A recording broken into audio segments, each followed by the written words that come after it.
Kamal, welcome back. How was your holiday? Well, it was a great joy. I am sorry to say, even though we have got our pot of tea on the table, that I forgot to bring in the biscuits. I Oh did no. buy some special biscuits. I have to admit, I actually bought some biscuits from a service station. My partner and I drove down to Spain for our holidays. We did drive back, forgot that we hadn't actually bought anyone a present until we were halfway up France, stopped in a service station, bought biscuits. They're still at home. Oh. I hope we're going to be doing this together tomorrow. I believe we are. So stay with us for that, because Tim, you and I can at least enjoy some French biscuits. Oh, that'll tomorrow. be nice. Some nice petrol station Yes. French biscuits. Now, we seem to have become France. We've got the weather and we've got the riots. What was it like being abroad and seeing what's happened in Britain in the last week? I mean, really shocking, actually. It's interesting watching events unfold when you're not actually, as a journalist, in the newsroom. And you see it much more as, the general public see events. I mean, first of all, of course, you need to say, shocked by the events in Southport. I mean, the horror of what happened on that day was obviously, appalling. But then the twist that then came afterwards, the misinformation, then the riots that followed, the racism that you could see in terms of what people were chanting and saying in the riots, but also then sharing on social media. For someone like me, I mean, I'm in my 50s. I can remember back to the 70s and 80s when I was at school, not that long after Enoch Powell and what became known as the Rivers of Blood speech about people shouldn't be in Britain, or there are two tiers of British people, and the tier that I come from, second generation immigrant. My father, sadly dead now, but was Sudanese. My family from Sudan, but also my mother is English, from Yorkshire. It brought back that feeling for all, I think, for many, many black and brown people who live in the United Kingdom, that feeling of fear. The idea that I could be coming back to a country where literally walking along the street was now possibly more dangerous. And in that first 2 or 3 days, when we weren't quite sure where this was going to go, and my partner and I were, reading about it and probably spending too long on social media, to be frank. I mean, my partner told me to stop doom scrolling. It was that idea of genuine fear. And then a degree of uplift then. There is something, I feel, really in the DNA of the United Kingdom that reacts against the idea of nativism and racism being part of who we are. I think it is part of who we are, but it's part of who we are for a very small minority. And that doesn't mean they should be ignored, or that there aren't things connected to that minority that need to be seriously discussed. But to see the anti-racism demonstrations against the riots, but then to also see that great British reaction of helping people tidy up, of helping the businesses that were destroyed, helping some of the people who were targeted, that asylum hotel where there was an attempt to burn down the hotel, and if that had actually taken light, that fire, goodness knows what we could have been talking about in terms of possible deaths. Gives you hope. Can I ask, you referred to the fear that you felt in the 1970s.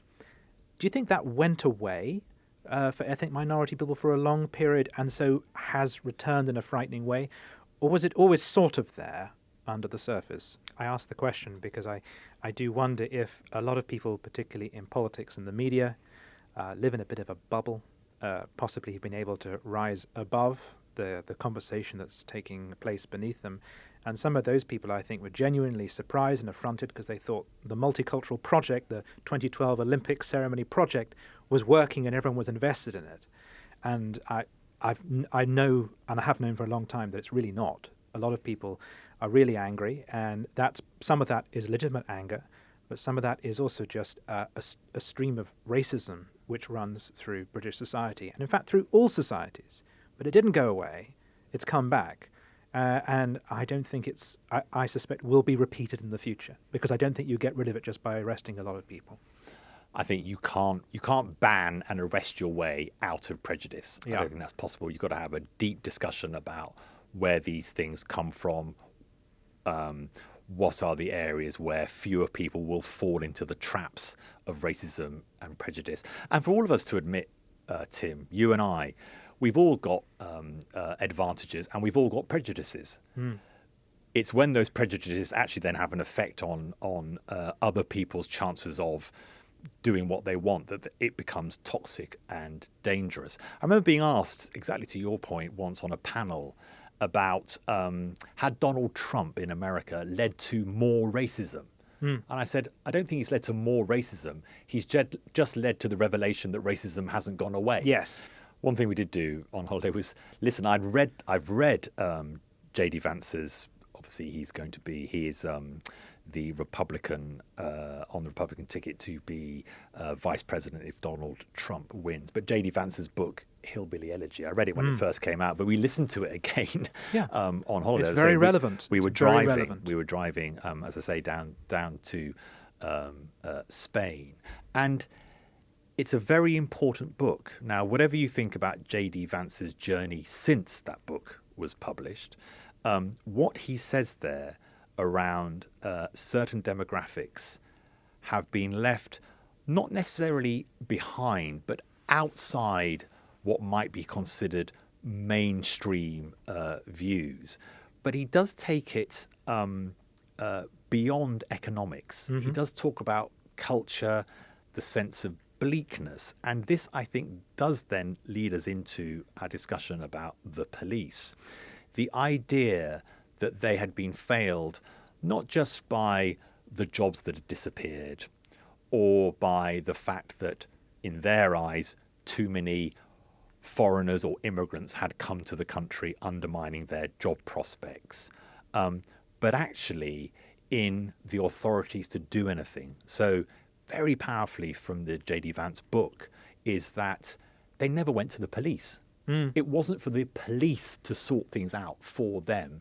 They were so mistrusting of authority and law enforcement that they wanted to do things themselves. And it was very similar in the 70s and 80s for black communities to completely and utterly mistrust the police and not to want the police involved for very good reason in trying to sort out problems that those communities were facing. They wanted to fight the police, and it appears possibly, Tim, I would like to know what you think about this, that seems to have fanned out to many more demographics, which is what Yvette Cooper, the pretty still new Home Secretary, seems to be saying in her article for the Telegraph, that the respect for police is now very low for much wider numbers of people than it was 10, 20 years ago. Let's discuss what she says in her article. She wrote this for the Monday Telegraph. Thank you, Yvette, by the way. It's a very interesting and important piece which has sparked a lot of conversation. And she says the following. She condemns the riots and the violence, as you might expect. But what's interesting is that she identifies one serious problem as a declining respect for the individual police officer, which leads them to being attacked by rioters. She blames this on the failure to swiftly arrest people, to sentence into jail, which gives lowlifes the feeling that, quote, crime has no consequences. But she also criticises politicians, saying, and I quote, "We, as in Labour, will work with the police rather than just blaming them from afar, to tackle problems and to raise standards. And we won't engage in the kind of shameful behaviour we have seen from some senior politicians and pundits who sought to undermine the legitimacy and authority of the police just at the time they needed our full backing to restore order to the streets." Now, this is interesting on several levels. For a start, it's typical of Labour's general view in government that Britain's institutions are essentially sound. They just need more money and more employees in them, and then they'll work okay. And that part of the problem with the British state is that the Tories took away the money and damaged the state's reputation by constantly attacking it. Her article also shows that this version of the Labour Party, unlike Jeremy Corbyn's version, is most definitely not civil libertarian. In fact, it has a really old-fashioned view of the police. It's almost like Dixon of Dock Green, that someone is automatically due respect because they are wearing a uniform. So in many ways, this is a surprisingly small c conservative government. And what I find interesting is I think that what she says in the past would have struck a chord with natural conservatives, and many will still agree with it. But others, like me, will say, no, I don't think the police automatically are due respect. That there have been so many changes in the culture and the operation and the way the police operate, and they've made so many mistakes that have been caught on camera that I can no longer automatically lend them that respect, be it small things like fannying about at gay pride rallies or being on Twitter, having arguments with people, or more important things like from what I see it, abusing their powers or intimidating members of the public, which again is all caught online. And I have a personal experience of this, which was during COVID. You remember we were all told not to leave our houses. Well, at one point, one early evening, I stepped out of my house to look for a cat that had gone astray. And I was immediately stopped by two policemen doing their rounds. Now, this is a bit of West Kent where I would say that in 35 years, I had seen the policemen in the high street on perhaps half a dozen situations. And suddenly during COVID, they were everywhere. And they interrogated me, a British citizen in the land of Magna Carta, on what I was doing outside my own front door. Now, I can respect that they were enforcing laws that they may or may not have agreed with, but it's their job to enforce them. It wasn't just that, though. It was their tone of immediate suspicion, and they were really quite rude. They didn't treat me as a taxpayer or a citizen. They treated me as a potential troublemaker. And I slipped back into the house. I eventually took my way out of it and went back inside the house. And I came away really angry. And one thing I thought is, I, a middle-class white man, have probably just experienced what people of colour have experienced for decades. And people like me tended not to listen or to believe them. I'll be honest. You know, who have the police been serving all this time? So that for me was a very important learning experience. I think, Tim, you have opened up such an interesting conversation there, because as you were saying that, I was remembering how regularly I was stopped for being guilty of driving a nice car, guilty of driving a nice car whilst black, as the joke has it. Yeah. And up until very recently, this would happen. As I say, I've been relatively fortunate in my career. The regularity with which you would be stopped for driving late at night, often home off shift. You know, we journalists, we often working very late, and we'll be driving home the early hours of the morning. I was regularly stopped. And it was that rudeness and that you're guilty until you've proved to me that you're not guilty. Yeah. And this idea of where are you going? What are you doing? Yes. It riles you up. Yes. It makes you feel angry. And I think you've absolutely nailed it. That is the experience of, or has been the experience too often for so many people of colour for decades. And then, and we're going to get onto this when we speak to David Spencer, if you think about the treatment of women and how women who raise sexual assault claims and how that is then initially dealt with by the police. And I think that what has happened with social media and with the experiences of COVID that you outline, many, many more people, right to the sort of sometimes seen as the top of the tree, white middle-class men are even being affected yes, I know, by the horror. Police. Yes. No, I mean this genuinely, not to make light of it. Yes. That that sort of officious, prove to me you're innocent, almost show me your papers, what are you up to, is not the way that policing is by consent in the United Kingdom. And without that consent, policing does not work. And it has infected the relationship with many more demographics than we have seen in the past. And that is a fundamental issue for the police. And crucially, that incident that I described, being interrogated by those police officers, might not have happened if they knew me and I knew them. But because of the decline of community policing, officers just turn up in an area where they think there is trouble. They're not necessarily known because they're not routinely walking that beat. But I think generally, if I have a flashback to my student Marxist days, I think there is some there is some truth that the police are essentially the armed wing of the state. And if the state happens to politically agree with you, that's great. So 30 or 40 years ago, when the state was essentially democratic capitalist and was really there to defend private property, a lot of middle-class people instinctively thought, this state is on my side.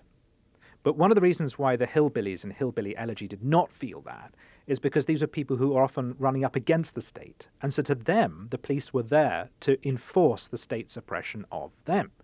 And what's changed in the last 30 or 40 years is that as the state has become increasingly liberal, left, and woke, many people like me now don't regard the police as automatically on our side, in inverted quotation marks, because it's not there to enforce an ideology I agree with.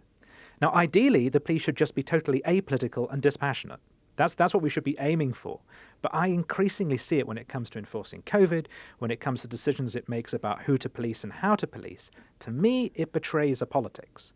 And that's one reason why I can't trust it. I think one thing I'd add to that, Tim, it may be a little bit of a challenge, is people always think things are apolitical when they agree with their political point of view. You're spot on. Everything yes. is politics, Yeah. I suppose, ultimately. And you, with your Marxist background, Tim, you will know that is an argument often made by the left. But I think your point is still very powerful. Let's take a few of your views on this. Let's two differing views, but I think they do touch on two very solid points of view. This is Jason Stewart, who has written in, and he says, why, answering the question, why has the UK lost respect for the police after that Yvette Cooper warning?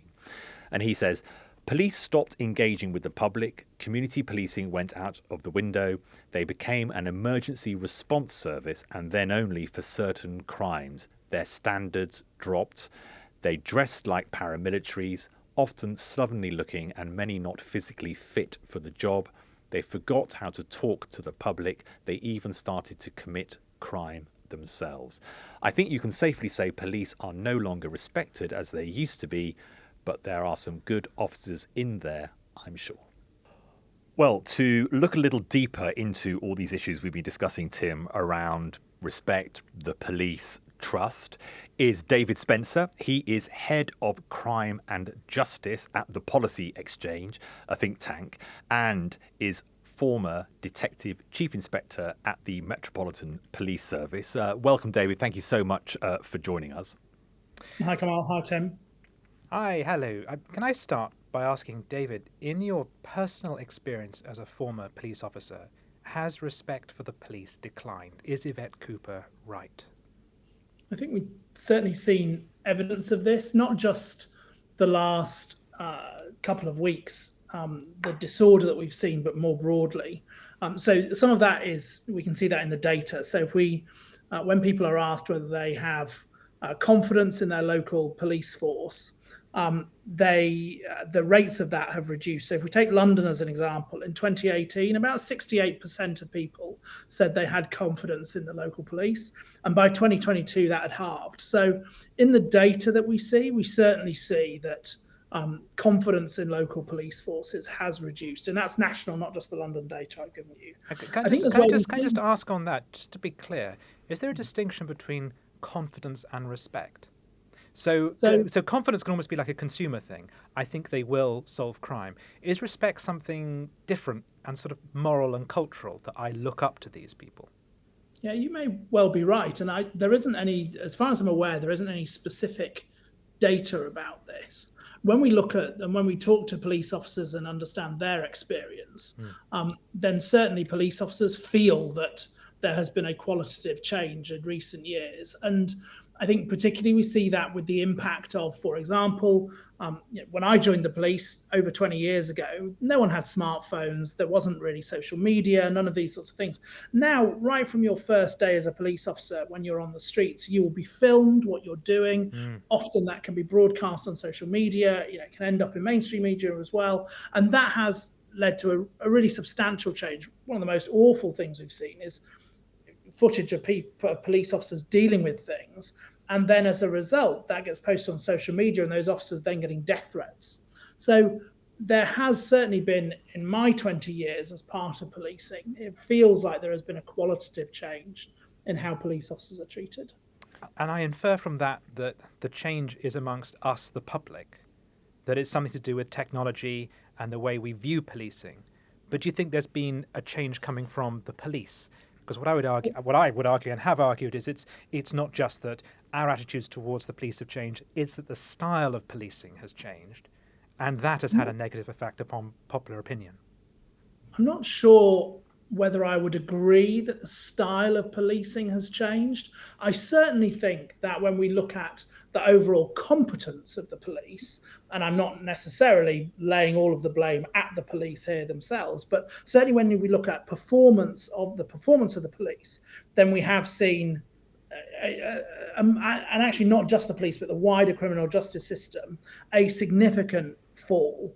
So I think that the Home Secretary mentions in her piece, and if she hasn't, then she certainly mentions it pretty regularly, is that 90% of all crimes go unsolved.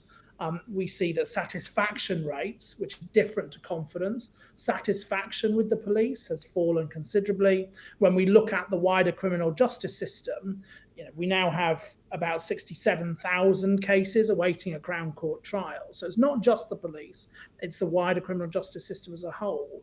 When we look at performance in the round, then we would certainly suggest that the data would show that police performance and criminal justice performance is worse than it used to be. I guess just to finish on that point, that what I'm saying is the issue isn't just that people are filming the police, it's what the police are caught on film doing. And it's little things like dancing the Macarena at a gay pride event, or being rude to a suspect, or being physically abusive towards a suspect. You take my point. It's not just that it's become more difficult for the police because the public are more critical. It's also that the public have become more critical because we can now see what the police get up to, and some of it we don't like. Yeah, well, I'm sure that's true. I guess the challenge is, and there are some things which didn't used to happen. So, for example, dancing the Macarena, I suspect we probably didn't see that 30 years ago. I think that's probably fair. Some of those other things that you mentioned, I suspect that it's not that there is more of it going on, but we have a greater insight to it. So I certainly think there's some truth to that. The other thing as well is that we shouldn't forget in this discussion that there are police officers, and I know neither of you would, but there are police officers now, they've been on duty for 13 days, doing 12-hour days, often not in their own town and city as a result of what's going on. The courage and the bravery that we see exercised by police officers, not just in the last couple of weeks, but regularly, is substantial. But there are problems, and of course those problems need to be dealt with. Do you think, David, that one of Yvette Cooper's solutions is what she describes as more neighbourhood police officers, which she says were taken off the streets during the period of the Conservative government, and also more community support officers? I've always been slightly sceptical of this whole argument of if only we saw bobbies walking along the street, everything would be a lot better. But do you think that's part of the solution? Some of the work that you've done with the Policy Exchange certainly points in that direction, that more police visibly on the streets could be a help in this. Is it a solution to confidence and respect for the police? So there is a wealth of evidence which shows that police visibility has an effect, not just on actually police confidence, but also in terms of levels of crime and antisocial behaviour. So I think that it is part of the solution, but probably not the full solution. To give you a sense, the police workforce has fallen substantially over the last decade and a half. So in 2010, there were about 244,000 people working in policing. By 2017, that had fallen to 198,000. It's now got up to about 236,000. But if we were accounting for population growth, if you wanted the same sort of size of police workforce as we had in 2010, then we should have about 261,000 people working in policing. And at the moment, we're about 25,000 short of that. So yes, neighbourhood policing, which the Home Secretary talks about, is part of the solution, but it's certainly not the whole story. And when we look at the way crime has changed, particularly over the last decade or so, with more online crime, more fraud in particular, and more people becoming victims of that. About 1 in 9 people are victims of online fraud every year. So with more and more of that sort of crime coming, then neighbourhood policing cannot be the only solution here. You've talked a bit about the technology, the fact that people can film things now and see things. I'm reminded of the case when 2 World Championship athletics athletes, Bianca Williams and the Portuguese Olympic sprinter Ricardo dos Santos, were both pulled over in a car, and because they were being filmed, it was shown. 2 Met police officers were then sacked for the way that stop and search was actually executed, and the only reason really the public saw it was because it was filmed and put on social media. So I'm slightly different from you, Tim, on Dancing the Macarena. I don't have that much problem with that, but I do have a problem when people are able to film the actual behaviour of the police. So we touched on technology, but then if you look at the number of police reports we have had and Inspector of Constabulary reports that we have had, for example, violence against women, not only the lack of success in prosecuting people guilty of violence against women, but also police officers themselves. I mean, Wayne Couzens, of course, being one of the most egregious examples, but police officers themselves being guilty of the most appalling, obviously murder in that case, but the most appalling violence against women themselves. You can see why, way beyond the headcount issue, the public's sense of the police being a service has been damaged. Yeah, and there's no question. I don't think anyone in policing would in any way defend the behaviour or the actions of some of these awful cases. And you're right, Wayne Couzens is one example, but there are others as well. I don't think anyone would defend that. And clearly there certainly has been, I think there probably still is, a problem with how, A, these people are recruited, vetted, brought into policing, but B, actually the way that they're able to continue in policing for long periods of time, how they're managed, how their performance is rated, how all sorts of these sorts of things. There is no doubt that there is a problem in policing. I don't think that, we're now a couple of years on or a few years on from the Couzens case. I think there's still huge amounts that needs to be done. And it is unsurprising that vast swathes of the public, find themselves with deep concerns about the legitimacy of the police. But didn't Sir Mark Rowley, the new newish Met Commissioner, say that these people were going to be cleared out? Have we seen much evidence of that so far? So there has been an increase in the number of police officers that have been facing, and police staff have been facing misconduct hearings, and also that have been dismissed as a result. I think the reality is that the system probably remains not fit for purpose. There were some changes in the sort of latter stages of the last government. There are some changes that are intended by this government. Part of the problem is it just takes too long for these cases to be resolved. So you mentioned the Dos Santos case as an example, and the Bianca Williams case. In actual fact, the officers were dismissed at misconduct hearing. They're now actually going to appeal. So that case hasn't even finished yet. And that case was many years ago now in reality. So part of the problem is it just takes far too long for these cases to be resolved. There was another case recently, a very senior officer who was dismissed by the Met, and the Police Appeals Tribunal, which is sort of out of the hands of the police essentially, has said that he now needs to be given another hearing. Again, years on from this case coming to light. So we have a huge backlog of both these types of cases and, as I say, in the criminal justice system more widely. So there is a real problem in terms of this sort of stuff. Do you see that there is a public perception of a paradox between underprotecting and over-policing? So in some ways, it feels as though the police are doing less. Like there have been examples where they've deprioritized burglary. But there have been other areas where the police have actually been over-present. So whether it be the policing of COVID or the mishandling of accusations against people with relation to paedophilia, one thinks of that extraordinary raid on Cliff Richard's house. Where is the balance between the police actually being there and doing the job, but on other occasions actually doing too much of it, such as to actually bring attention to the bit they didn't do, because we're all thinking, why weren't you dealing with burglaries, rather than trying to pin something on Cliff Richard? Yeah, and for me, there's a question here about whether these are individual failings. So you mentioned the Cliff Richard case, and there are no doubt loads of others as well, where there are individual failings, or is this a systemic intent about it?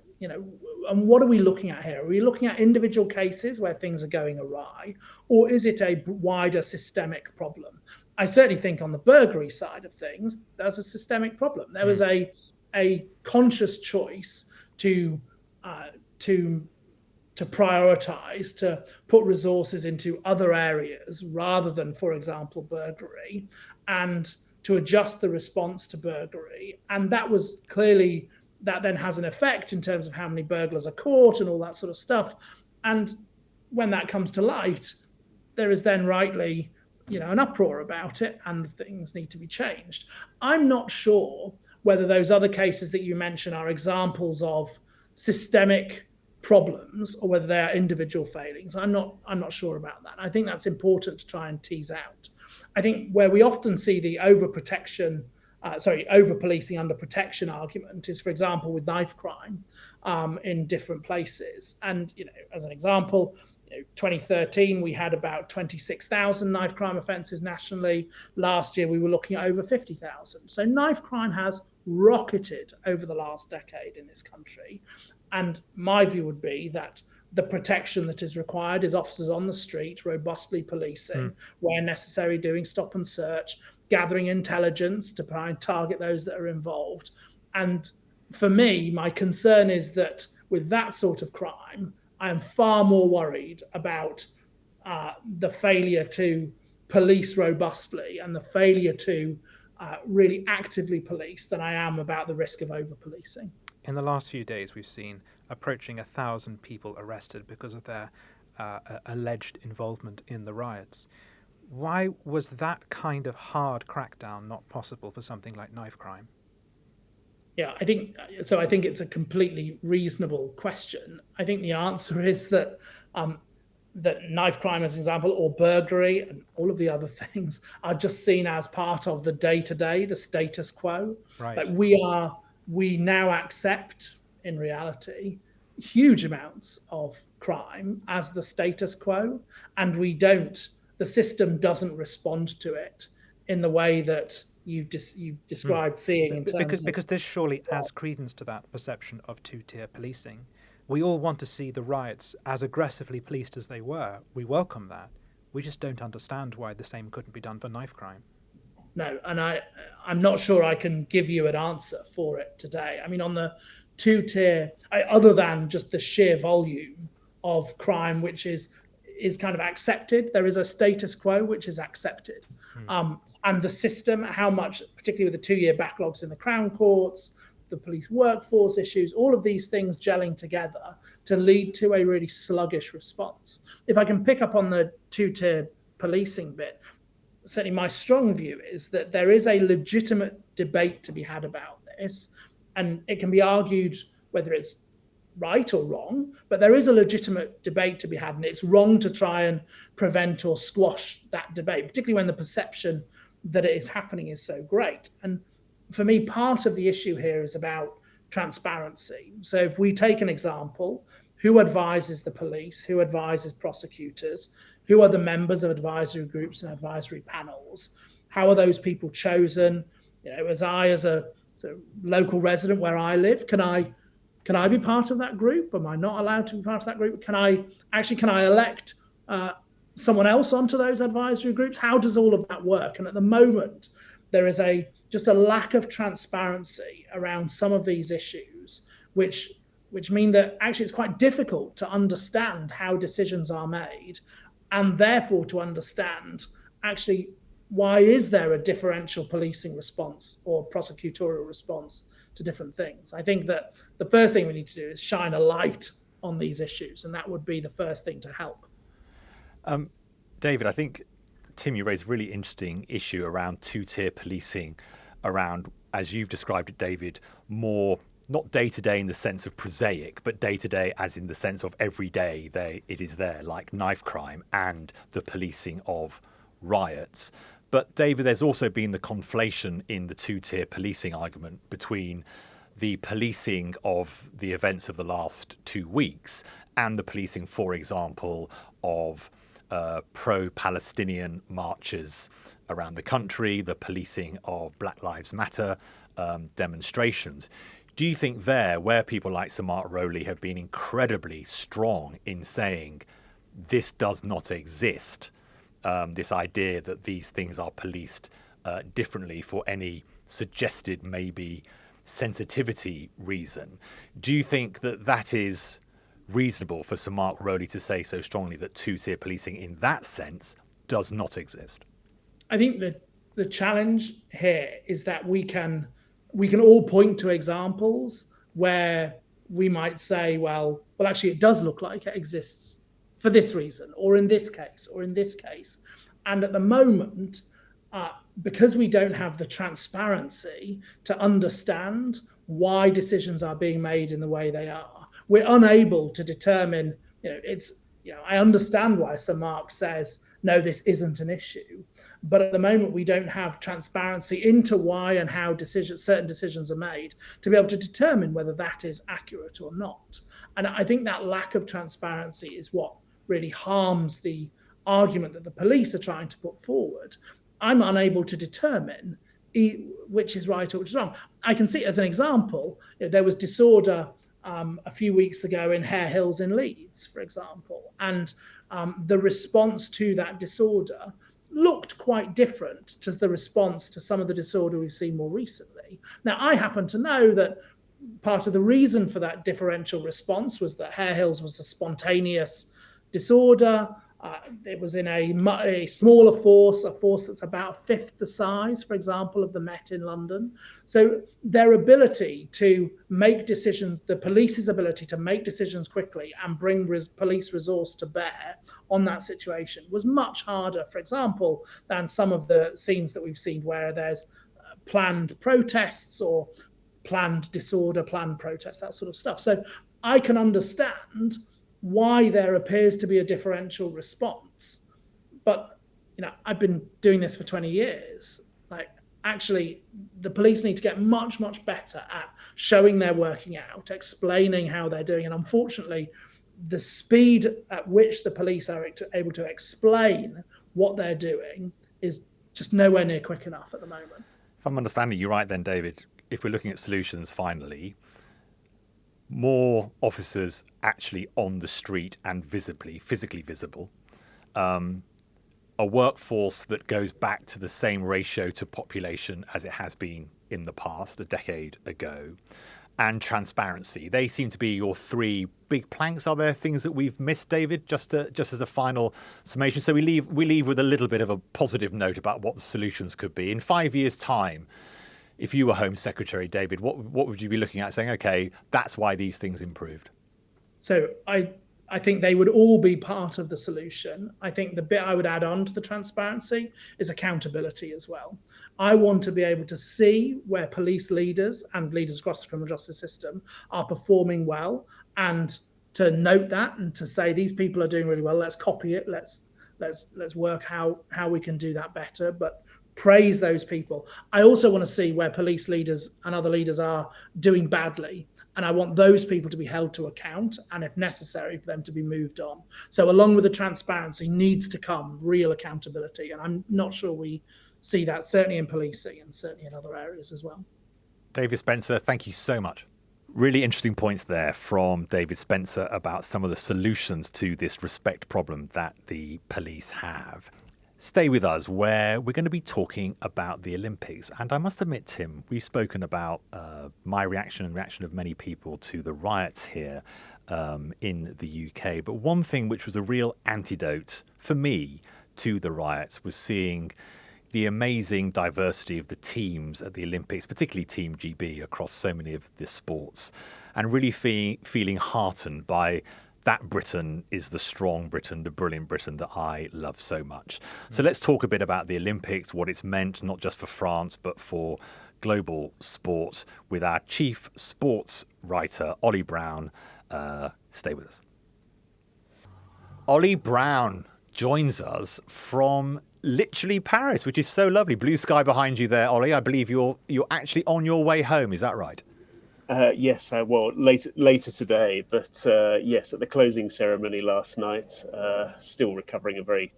Overran somewhat due to Tom Cruise's antics. I mean, what an incredible 17 days. I mean, the Olympics are supposed to make people dream and make they think they can do things that they otherwise wouldn't even conceive of. And we had a bit of that at London 2012, and I think Paris has had a similarly transformative effect. It was the kind of first full fat Olympics, if you will, for quite some time, given the last ones were in the middle of a pandemic with no crowds. And having it in the center of somewhere like Paris has been just extraordinary, really. I don't think you'll have a sort of a set of tableau quite like it ever again, in terms of fencing at the Grand Palais and equestrian at the Palace of Versailles and beach volleyball in front of the Eiffel Tower. So in that respect, it's been hugely memorable. It hasn't been without its controversies, which I'm sure we will discuss further. But it's the same story in sport, really. I mean, people adore the World Cup, but kind of can't stand the people who run it. And it's not dissimilar with the people. People absolutely are enthralled to the Olympics and all the deeds of the athletes. But in terms of the political machinations at the top, they can be quite unsavoury. Now, Tim, I think we can safely say that you are not a huge fan of sport in general, and certainly not of the Olympics, but you did get rather excited by Tom Cruise. Well, first of all, I haven't watched a single minute of the Olympics. Very happy to say. I'm speaking up for a small but important minority here of people who don't give a damn. But on the Tom Cruise thing, people knock Scientology, but he looks great. That's a pivot, Olly. Now, I imagine you didn't expect. And I don't know if it's Dianetics keeping him looking half his age, but he really did. He looked amazing. He's got one of those faces. I'm not suggesting that any work has been done here, of course. He's got one of those faces that sort of moves as a piece. So whether he's on a motorbike or jumping out of a plane, the face doesn't, as it would do with a non-Scientological face, would sort of bubble about. But his just sort of shifts a few millimeters to the right. It's fascinating to watch. But my question is, couldn't the French have found a Frenchman to kick out of a helicopter? Was Charles Aznavour not available? I mean, what has gone wrong with France? At least we got James Bond. Yeah, exactly. Olly, who's their James Bond? Yes. Well, the reason they had Tom Cruise was it was all the handover to Los Angeles 2028. So the last segment of the closing ceremony is all about parading the new host. But they also to be used honest, Lady Gaga, and they did use non-French. They did. There was a lot of stars. imported stardom. That's true. Yeah. Olly, what was it like being there yesterday? What is it like, that closing ceremony? Because the opening ceremony got a lot of criticism.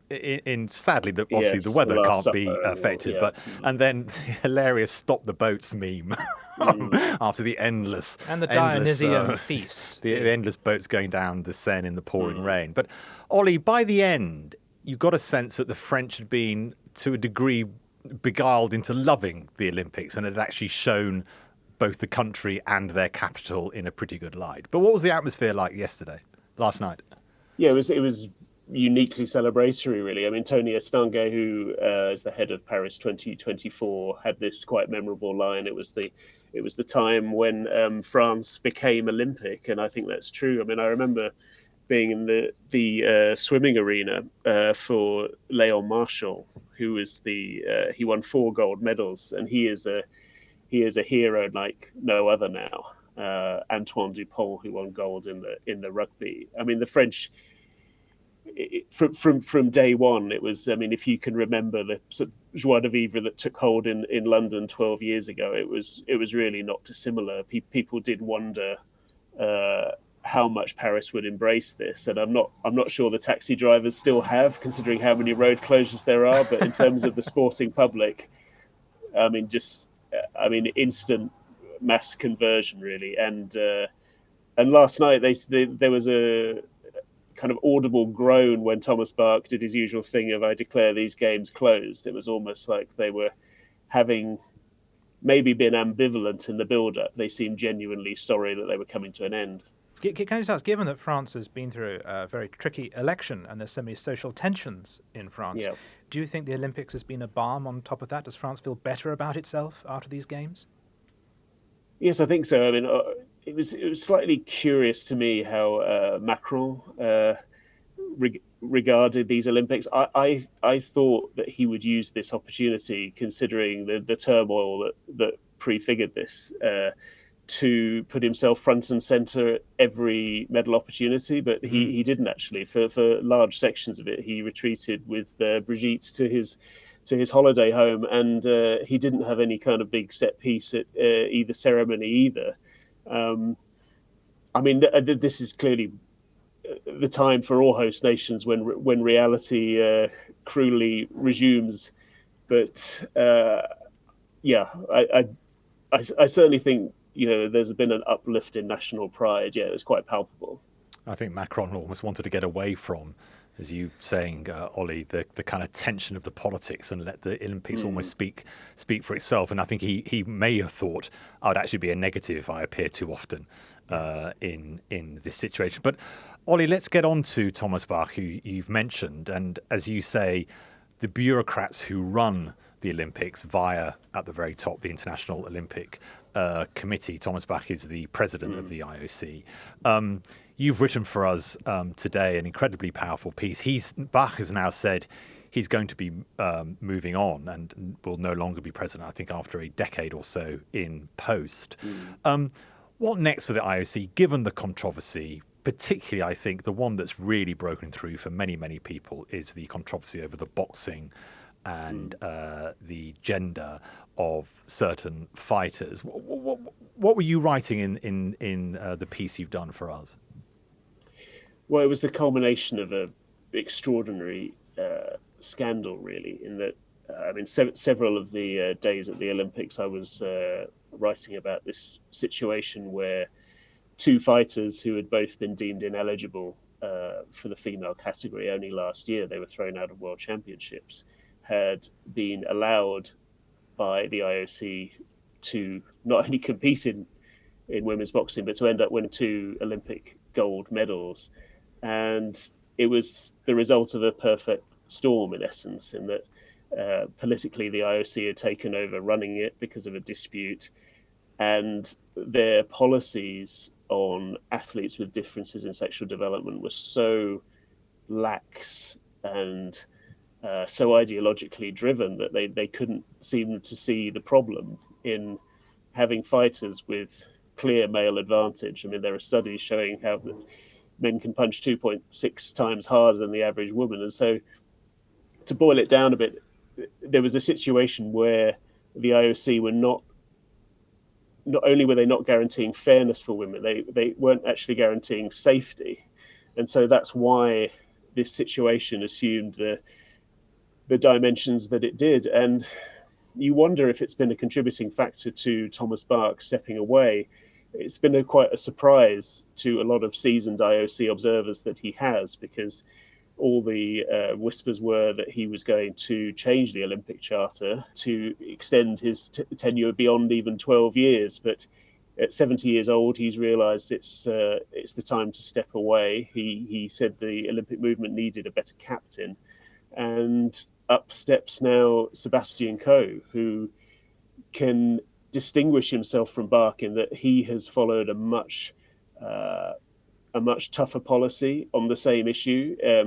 If you are an athlete who has the same condition as these boxers, i.e. a difference in sexual development, that's pretty much the consensus as to what it is, you have to suppress your testosterone, otherwise you can't compete. And when I asked him about this yesterday, he basically said, I will stand up for women.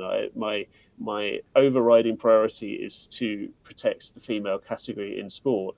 And if you ask Thomas Bach the same question, you get a completely different answer. He basically says you can be, these are women. They have an F on their passport status, ergo they are women, which in all is a kind of a ludicrous argument, really, especially in a sport such as boxing.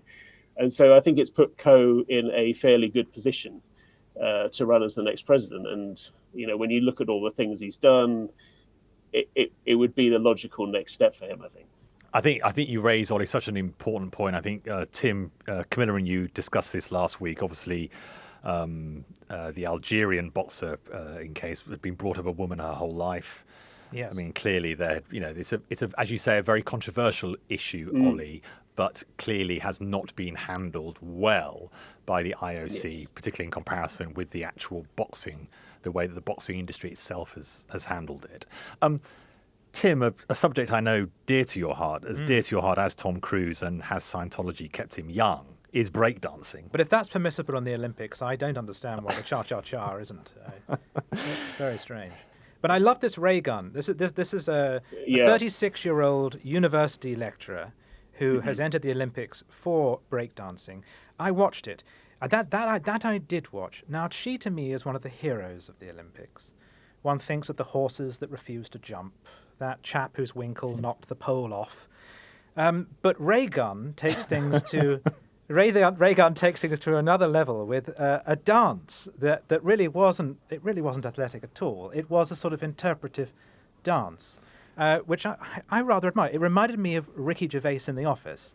When everyone else is doing the excellent disco dancing and he has a go himself and just waggles his arms about. Anyway, regrettably, she got 0 points. She did. And sadly, Ollie, breakdancing will not be returning for the LA Games and possibly not even for Brisbane. Where are we? We discussed this before with Tom Gibb, one of our wonderful colleagues, who actually tried out, I think, a bit of breakdancing in his test of what Olympic sports could he actually manage. I think he's possibly in the early part of his 40s. Breakdancing was one of those. But Ollie, has breakdancing been the great success some people may have thought? I love the fact that it had huge crowds, crowds that looked a little different maybe from other crowds for other of the more traditional sports. But watching it was absolutely baffling because there's no scoring whilst you're watching, unlike something like Taekwondo, where you can see the scores going up and down, even though you don't really understand what they're doing, frankly. Breakdancing seems to have appeared and now it's going to disappear. What is the IOC trying to do by introducing sports, and I use that in inverted commas, and I know that some people within the breakdancing community also aren't convinced it should be an Olympic sport? What does that tell us about what the IOC is trying to do? And are you sad to see its demise already? Well, what they're trying to do is clearly to capture a younger demographic, because if you look at the makeup of the IOC's executive board, it's invariably a bunch of desiccated, superannuated bureaucrats, and so something like breakdancing is there about the only means they have of looking in any way hip.